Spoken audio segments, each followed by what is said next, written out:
आ गई धरती पे शिव शक्तियाँ आ गई।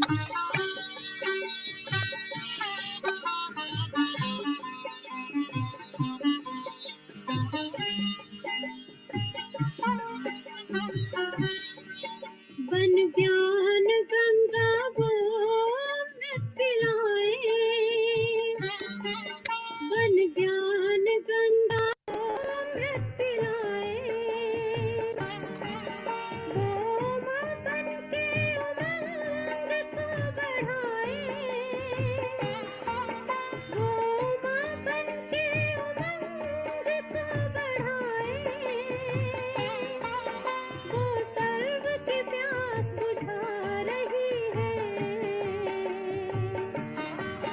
वो सर्व की प्यास बुझा रही है। शिव शक्तियाँ आ गई धरती पे, शिव शक्तियाँ आ गई।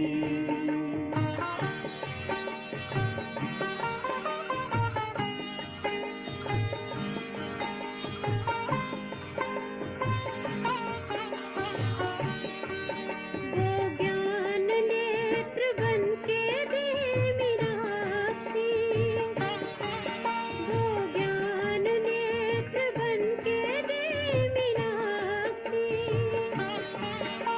बनाए वो शीतल वो है शीतलाधि, बनाए वो शीतल वो है शीतलाधि, सृष्टि पे सर्ग बुला रही है, सृष्टि पे सर्ग बुला रही है। शिव शक्तियाँ आ गई धरती पे, शिव शक्तियाँ आ गई।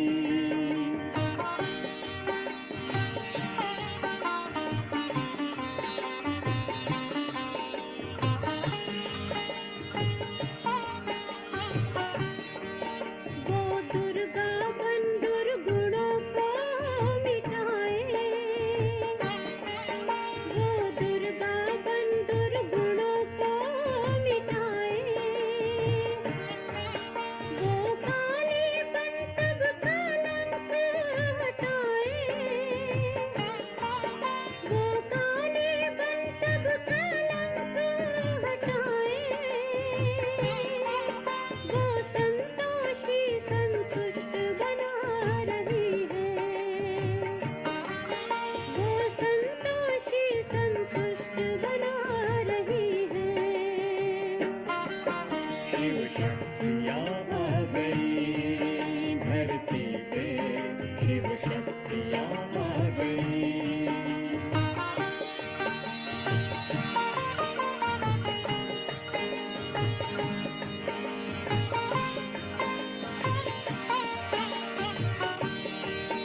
वो लक्ष्मी बनकर ज्ञान धन को लुटाए, वो लक्ष्मी बनकर ज्ञान धन को लुटाए, वो सरस्वती बन ज्ञान वीणा सुनाए, वो सरस्वती बन ज्ञान वीणा सुनाए, वरदानों को बरसा रही है,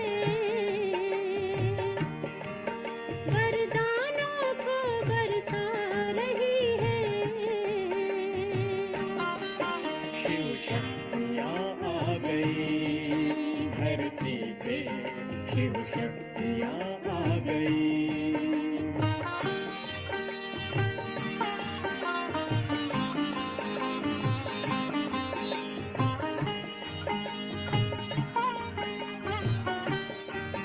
वो वैष्णो बन विषयों को मिटाए, वो वैष्णो बन विषयों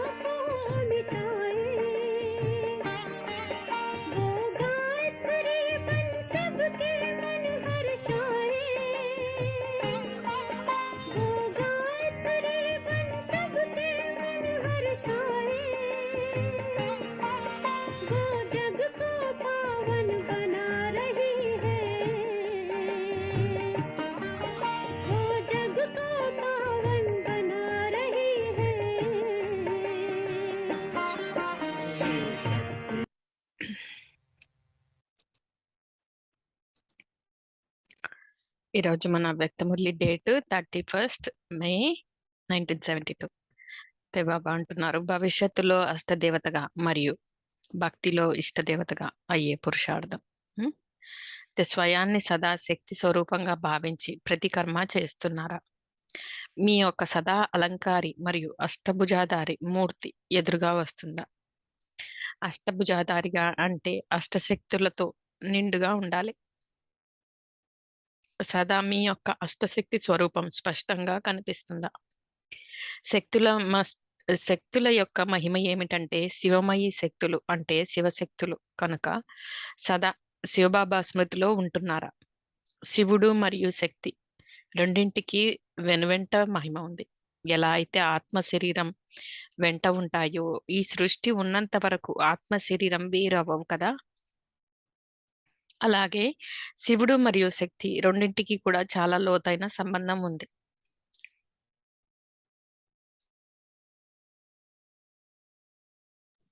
అందువలననే మహిమ ఉంది. శివశక్తులు అని సదా బాబాని వెంట అనుభవం చేసుకుంటున్నారా? కేవలం మహిమయే చేస్తున్నారా? మీరు సదా బాబా వెంట ఎలా ఉండాలంటే ఎప్పుడు ఈ తోడుని వదలకూడదు. ఈ తోడును ఈ తోడు తొలగిపోకూడదు. అలా అనుభవం చేసుకుంటూ సదా శివశక్తి స్వరూపంలో స్థితులై నడిస్తే ఈ సంలగ్నతతో ఉన్నప్పుడు మాయ ఏ విఘ్నం వేయదు. ఇద్దరు 10 మందితో సమానం అని చెప్తారు కదా. అలాగే శివుడు మరియు శక్తులు ఇద్దరు వెంట ఉంటే ఈ శక్తి ముందు ఎవరైనా ఏదైనా చేస్తారా? ఈ డబల్ శక్తుల ముందు ఏ శక్తి యుద్ధం చేయలేదు. ఏ శక్తి మిమ్మల్ని ఓడింప చేయలేదు. ఒకవేళ ఓడిపోతున్నారు లేదా మాయ యుద్ధం జరుగుతుంది అంటే ఆ సమయంలో మీరు శివశక్తి స్వరూపంలో స్థితులై ఉన్నట్లా? స్వయాన్ని అష్టశక్తులతో సంపన్నంగా సంపూర్ణ స్వరూపంలో స్థితులు చేసుకుంటున్నారా? అష్టశక్తులలో ఒక శక్తి తక్కువైన అష్టభుజాధారి శక్తులు అని మీకు ఏదైనా మహిమ జరుగుతుందో అది జరుగుతుందా? అయితే బాబా ఏమంటున్నారు, ఆ అష్టశక్తులు ఉండాలి మనకి. వాటిల్లో ఏ ఒక్కటి తగ్గినా గానీ అష్టభుజాధారులు అనే మహిమ ఏదైతే జరుగుతుందో అది జరగదు కదా అంటున్నారు. కనుక సదా స్వయాన్ని చూసుకోండి. మేము సదా అష్టశక్తిదారులుగా ఉం, శివశక్తులుగా అయ్యి నడుస్తున్నామా అని. ఎవరైతే సదా అష్టశక్తులను ధారణ చేస్తారో వారే అష్టదేవతలలోకి వస్తారు. ఒకవేళ మీలో ఒక శక్తి అయినా లోపంగా అనిపిస్తుంది అంటే అష్టదేవతలలోకి రావటం కష్టం. మరియు అష్టదేవతలే సృష్టిలో ఇష్టదేవత రూపంలో మహిమ చేయబడతారు మరియు పూజింపబడతారు. కనుక భక్తి మార్గంలో ఇష్టదేవతగా మరియు భవిష్యత్తులో ఇష్టదేవతగా కావాలంటే మీలో సదా అష్టశక్తుల యొక్క ధారణ ఉండాలి. ఈ శక్తుల యొక్క ధారణ ద్వారా స్వతహాగా మరియు సహజంగా తయారు కాగలుగుతారు. మరియు 2 విషయాలని అనుభవం చేసుకోగలుగుతారు. ఆ 2 విషయాలు ఏమిటి? సదా స్వయాన్ని శివశక్తిగా అష్టభుజాధారిగా అష్టశక్తిధారిగా భావించడం ద్వారా సదా సాతి అంటే బాబా యొక్క తోడు అనుభవం అవుతుంది. రెండవది సాక్షి స్థితి అనుభవం అవుతుంది. ఒకటి సాతి, 2 సాక్షి. ఈ 2 అనుభవం చేసుకోగలుగుతారు. దీనినే మరో మాటలో సాక్షి స్థితి అంటే దీనిని బిందు రూప స్థితి అని కూడా అంటారు. మరియు సాతి స్థితి అంటే ఈ స్థితిని అవ్యక్త స్థితి అని కూడా అంటారు. కనుక అష్టశక్తులను ధారణ చేయటం ద్వారా సాతి అంటే అవ్యక్త స్థితి అనుభవం అవుతుంది. మరియు సాక్షి అంటే బిందు రూప స్థితి కూడా సహజంగా స్వతహాగా అనుభవం చేసుకోగలుగుతారు. బాబా ఎప్పుడు మీ వెంట ఉన్నప్పుడు మీలో బలహీనతను ఒంటరితనాన్ని అనుభవం చేసుకోరు. ఇలా సర్వశక్తివంతుడైన శివుడు మరియు శక్తి రెండింటి స్మృతి ఉండటం ద్వారా నడుస్తూ తిరుగుతూ సాకారంలో బాబా మీ వెంట ఉన్నట్లు, బాబా చేతిలో మీ చేయి ఉన్నట్లు అనుభవం అవుతుంది. తోడు మరియు చేయి అని మహిమ ఉంది కదా. బాబా తోడు అంటే బుద్ధి యొక్క సంలగ్నత, మరియు సదా బాబా తోడుగా ఉండటం అంటే బుద్ధి యొక్క సంలగ్నత ఎప్పుడు బాబాతో ఉండాలి. అలాగే బాబా చేతిలో చేయి వేసి నడవటం అంటే శ్రీమత రూపీ చేతిని అనుభవం చేసుకోవాలి. సదా బాబా శ్రీమతంపై నడవాలి. ఎలా అయితే ఎవరి చేతిలోనైనా మనం చేయి ఉంటే మనకి భయం అనిపించదు కదా, నిర్భయంగా ఉంటాం మరియు శక్తి రూపంగా ఉండగలుగుతాము. అప్పుడు ఏ కష్టమైన కార్యాన్ని చేయడానికి అయినా తయారవుతాము. అదే విధంగా బాబా శ్రీమత రూపీ చేయి మీపై ఉన్నట్లు మీరు అనుభవం చేసుకుంటే ఏ కష్టమైన పరిస్థితికి, మాయ విఘ్నాలకు మీరు భయపడరు.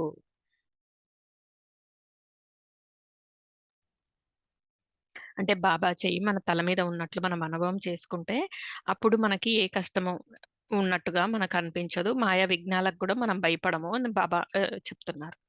బాబా చేతి యొక్క సహాయంతో హ్మ్, ధైర్యంతో ఎదుర్కోవటం మీకు సహజం అనిపిస్తుంది. అందువలన భక్తి మార్గం చిత్రాలలో భక్తులను మరియు భగవంతుడిని ఏ రూపంలో చూపిస్తారు? శక్తుల యొక్క చిత్రాలలో కూడా వరదాని హస్తం భక్తులపై ఉన్నట్లు చూపిస్తారు కదా! మస్తకంపై చేయి పెడతారు. అంటే దీని అర్థం ఏమిటి? మస్తకం అంటే బుద్ధిలో సదా బాబా శ్రీమతమనే చేయి. సదా బాబా తోడు ఉంటే మీకు సదా విజయం లభిస్తుంది అని. ఇలా బాబా తోడుని మరియు చేతిని అనుభవం చేసుకుంటున్నారా?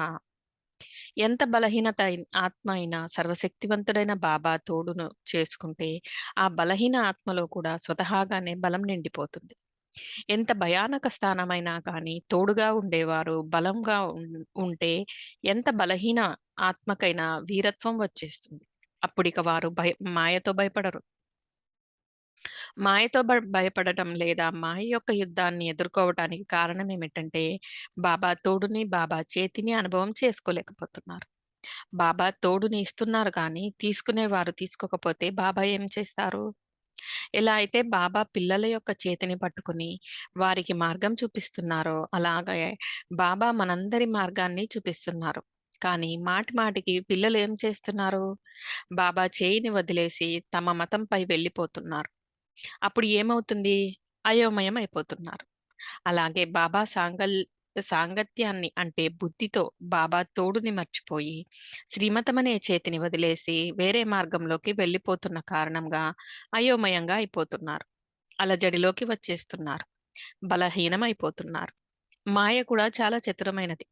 మొదట మిమ్మల్ని ఓడింపచేయటానికి బాబా చేతిని బాబా తోడుని విడిపించి ఒంటరిగా చేస్తుంది.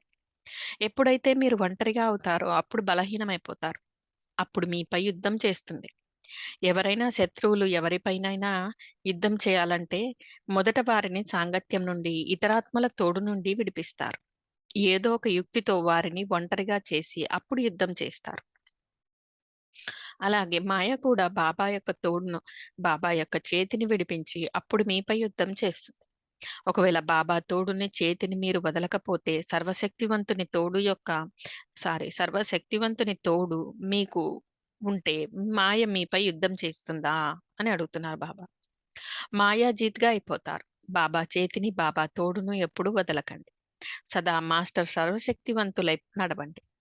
భక్తిలో ఒకసారి నా చేయి పట్టుకో అని పిలుస్తూ వచ్చారు కదా! మరి బాబా మన చేతిని పట్టుకుంటున్నారు. చేతిలో చేయి వేసి నడిపిస్తున్నారు. అయినప్పటికీ బాబా చేతిని వదిలేసి భ్రమిస్తుంటే ఏమవుతుంది? మీకు మీరు భ్రమించడానికి మీరే నిమత్తమవుతున్నారు. ఎవరైనా యుద్ధం చేసే వీరులు యుద్ధ మైదానంలో వెళ్ళేటప్పుడు తమ సామాగ్రిని, తమ శస్త్రాలను వెంట పెట్టుకుని తీసుకెళ్తారు. అలాగే ఈ కర్మక్షేత్ర రూపి మైదానంలో మీరు ఏదైనా కర్మ చేయడానికి వెళ్తున్నప్పుడు, వీరులుగా ఈ యుద్ధం చేయడానికి వెళ్తున్నప్పుడు, మీ శస్త్రాలను అంటే అష్టశక్తుల రూపి సామాగ్రిని వెంట ఉంచుకుని కర్మ చేయండి. యుద్ధం చేసేటప్పుడు శత్రువులు ఎదురుగా వచ్చినప్పుడు, మీకు ఆ సమయంలో ఆ సామాగ్రి గుర్తు వస్తే ఏమవుతుంది? ముందు నుండే మీ దగ్గర లేకుండా అప్పుడు గుర్తుకు వస్తే ఓడిపోతారు కదా! అలాగే స్వయాన్ని కర్మక్షేత్రంపై కర్మ చేసే వీరులుగా అంటే మహారథిగా భావించండి. యుద్ధ మైదానంలోకి యుద్ధం చేయడానికి వెళ్ళేటప్పుడు ఎప్పుడూ శస్త్రాలను వదలకూడదు. వీరులు నిద్రపోయే సమయంలో కూడా తమ శస్త్రాలను వదలరు.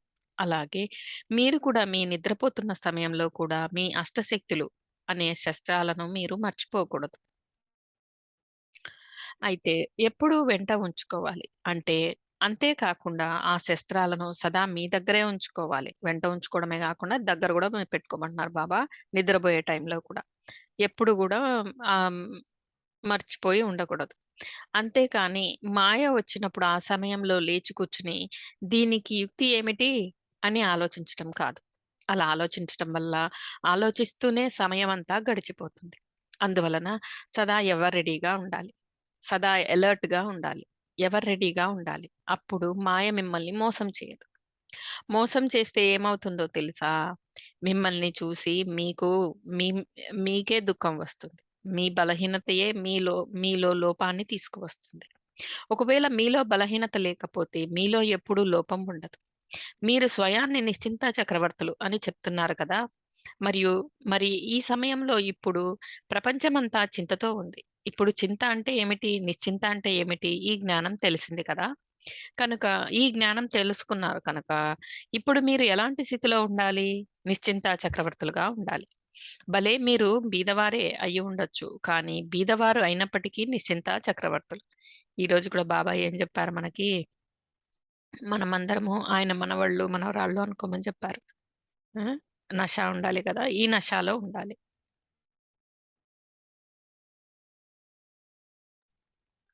అయితే చక్రవర్తులకు లేదా రాజులకు రాజ్యం నడిపించే శక్తి స్వతహాగానే ఉంటుంది కదా! ఆ స్వతహా శక్తితో వారు సరిగ్గా రాజ్యం నడిపించకపోతే ఏమవుతుంది? ఏదైనా వ్యతిరేక కార్యాలలో చిక్కుకుంటే శక్తి మొత్తం పోతుంది. మరియు రాజ్య పదవి కూడా పోతుంది. అలాగే మీరు నిశ్చింత చక్రవర్తులు. బాబా మీకు సర్వశక్తులను ఇచ్చారు.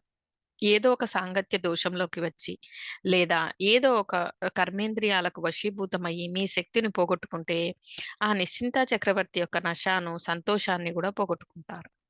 చక్రవర్తులు కూడా ఒక్కోసారి అడవుల పాలవుతారు కదా! అలాగే ఇక్కడ గూడా మాయకు అధీనంగా అయితే, మోహంలో చిక్కుకుంటే అడవులలోకి వెళ్ళిపోతారు. ఇక అప్పుడు ఏం చేయం? ఎలా చేయం? ఎప్పుడవుతుంది? ఇలా అంటూ ఉంటారు. ఇలా మీరు కర్మేంద్రియాలకు వశమైపోతే మీ శక్తులన్నీ పోగొట్టుకుంటారు. అర్థమైందా? మీరు అష్టశక్తి స్వరూపులుగా, ని నిశ్చింతా చక్రవర్తులుగా ఉండాలి. ఈ స్మృతిని ఎప్పుడూ మర్చిపోకూడదు. భక్తిలో కూడా సదా నీ ఛత్రఛాయలో ఉంచుకో అని సదా బాబాని పిలిచారు కదా! మరి బాబా తోడు మరియు చేతిని ఇచ్చి ఛత్రఛాయను అనుభవం చేయిస్తుంటే, ఈ ఛత్రఛాయ నుండి ఎందుకు బయటకు వచ్చేస్తున్నారు? ఈ రోజుల్లో ప్రపంచంలో చిన్న, పెద్ద కర్తవ్యం చేసేవారు కూడా ఏదో ఒక సహయోగిని వెంట ఉంచుకుంటారు. మా వెన్నెముక శక్తిశాలిగా ఉంది అని సంతోషంలో, నషాలో ఉంటారు.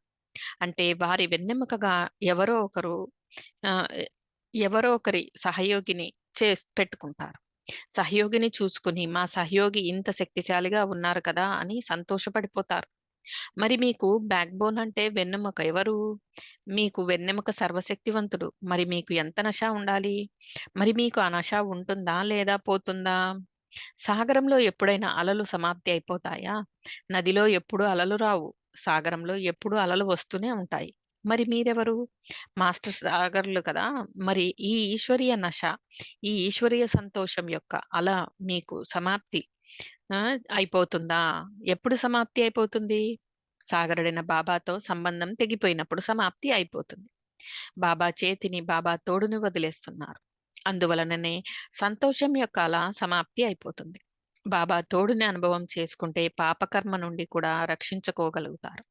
ఎందుకంటే పాపకర్మ కూడా ఒంటరిగా ఉన్నప్పుడే చేస్తారు.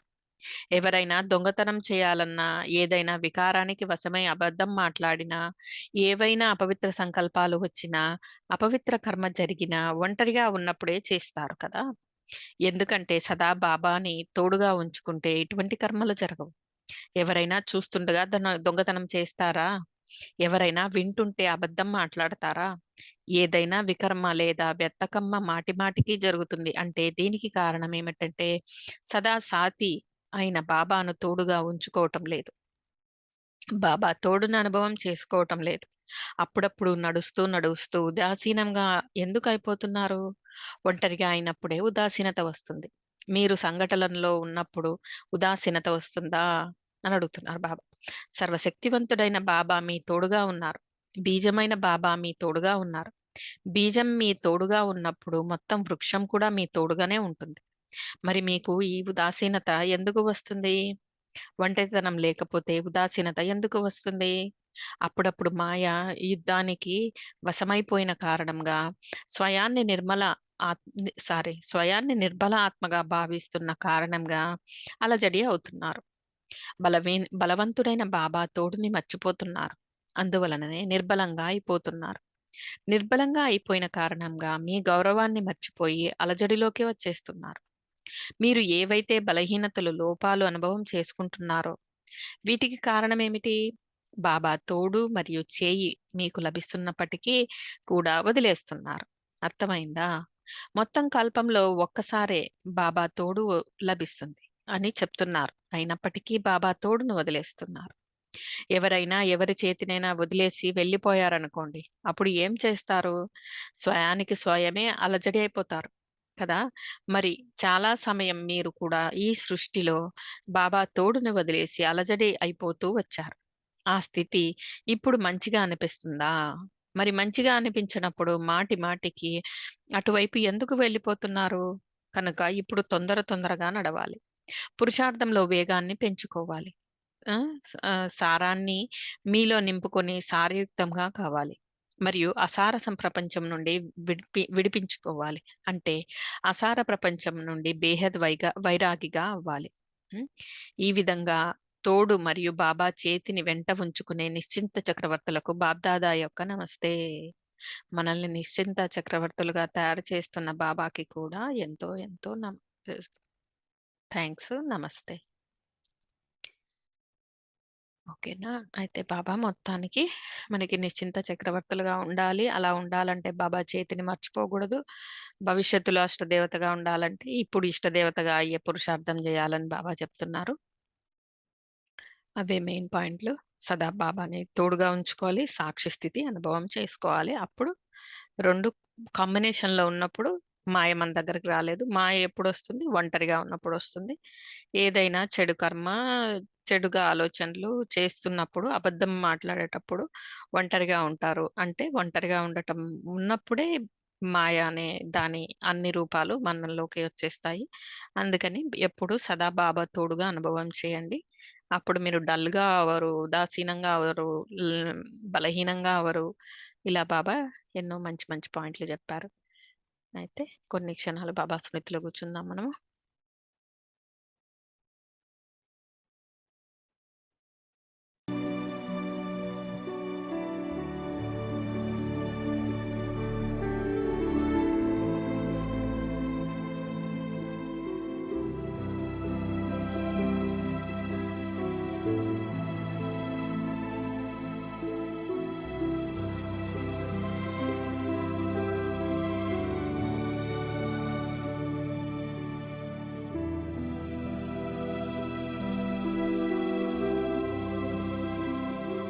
నేను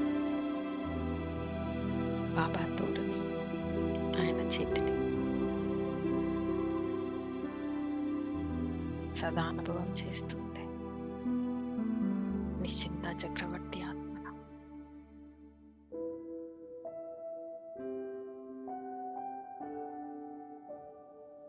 పరంధామం నుండి శివబాబా వారి కిరణాలను నాపై ఫౌంటైన్ లాగా కురిపిస్తున్నారు.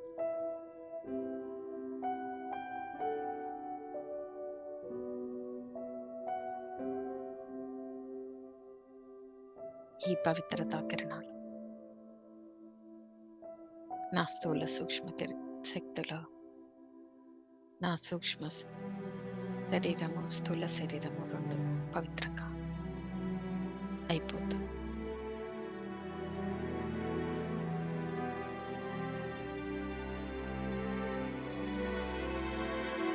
నా స్థూల సూక్ష్మ శక్తులను ఇంక్రీజ్ చేసుకుంటాను.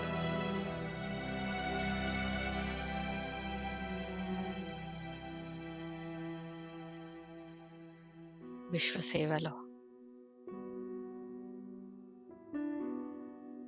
నేను కూడా చేయందిస్తూ బాబా కార్యానికి సహాయపడుతున్నాను.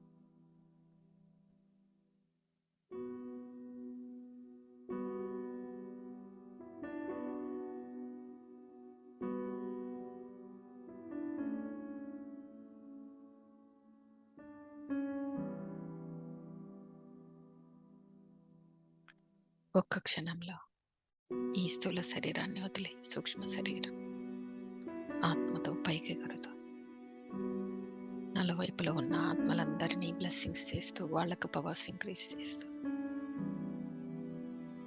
నాతో పాటు కొంతమంది ఆత్మలు పైకి విహారయాత్రకు వస్తున్నారు.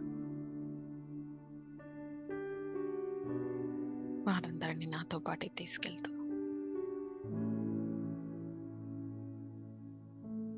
అందరం కలిసి భూమికి బ్లెస్సింగ్స్ ఇస్తూ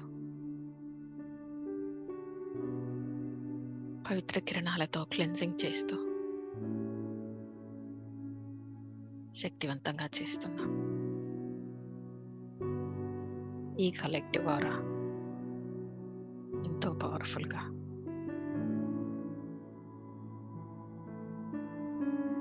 భూమిలో ఉండే ప్రజలందరినీ కూడా శక్తివంతంగా, పవిత్రంగా, జ్ఞానయుక్తంగా తయారు చేస్తున్నాయి.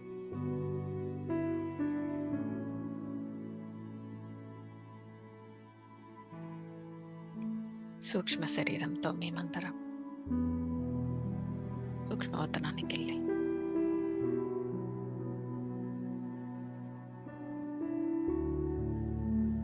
బ్రహ్మ బాబా దగ్గర బ్లెస్సింగ్స్ తీసుకుంటూ వారి వరదాస్తంతో కంప్లీట్ పవిత్రత, శక్తి, జ్ఞానం, శాంతి, స్నేహం, ప్రేమ, ఆనందం, సర్వగుణాలు, సర్వశక్తులు, అష్టశక్తులతో బాబా నన్ను అలంకరిస్తున్నారు.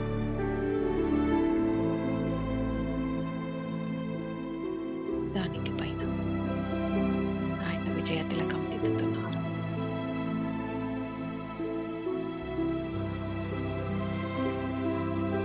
వచ్చి విజయీ భావ, విశ్వ కళ్యాణకారి భావ, సంపూర్ణ పవిత్ర భావ.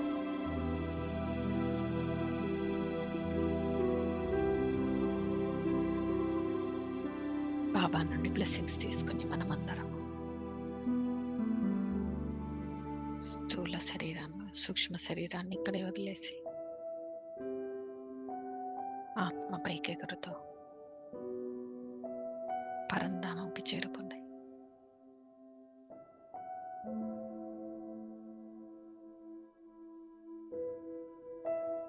పరంధామంలో ఉన్న శివబాబాని చూస్తూ మనమందరం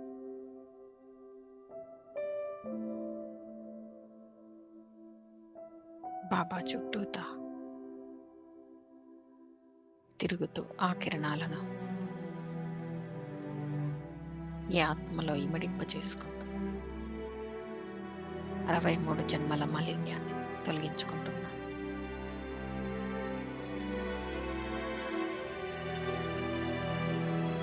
ఎంతో అద్భుతం.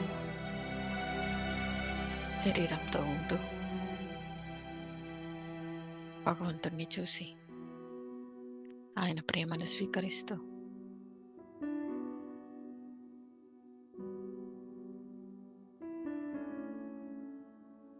ఆయన రాజ్యంలో తిరుగుతూ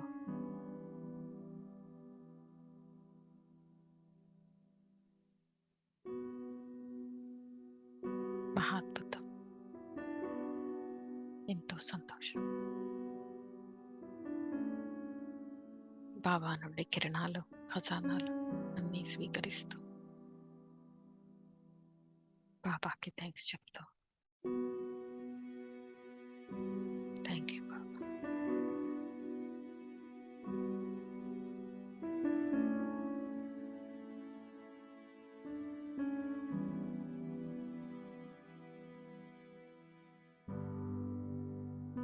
ఇక్కడి నుంచి రిటర్న్ జర్నీలో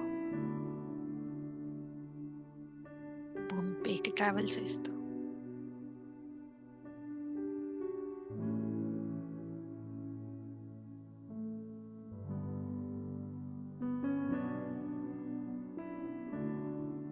సూర్యుడు, చంద్రుడు, నవగ్రహాలు, తారామండలం, భూమి, నీరు, నిప్పు, వాయుమండలం, ఆకాశం, అందరికీ బ్లెస్సింగ్స్ ఇస్తూ, అందరినీ ప్యూరిఫైగా చేస్తూ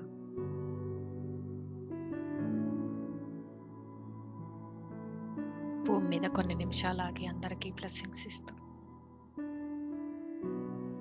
ప్రతి ప్రతి ఒక్కరిని ప్రేరేపిస్తూ భగవంతుడు వచ్చారు అనే సందేశాన్ని అందరికీ మనసా సేవతో అందిస్తూ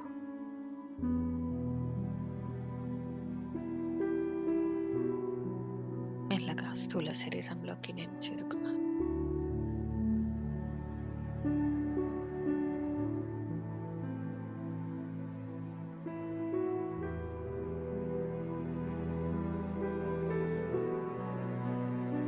పరంధామం నుండి శివబాబా, సూక్ష్మతనం నుండి బ్రహ్మబాబా ఇరువురు నాపై, ఈ సృష్టిలో ఉన్న మానవ మాతృలందరిపై వారి బ్లెస్సింగ్స్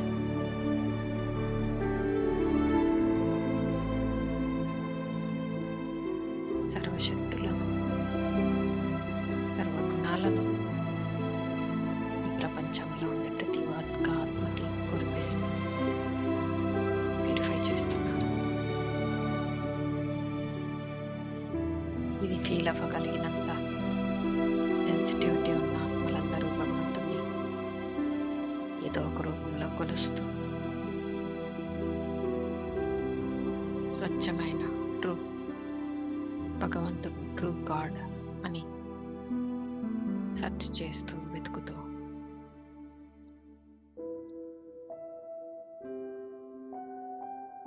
మనల్ని రీచ్ అవుతున్నారు.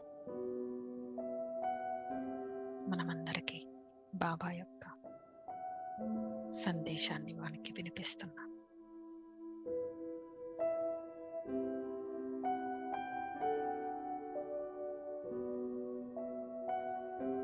Thank you Baba. Good night Baba.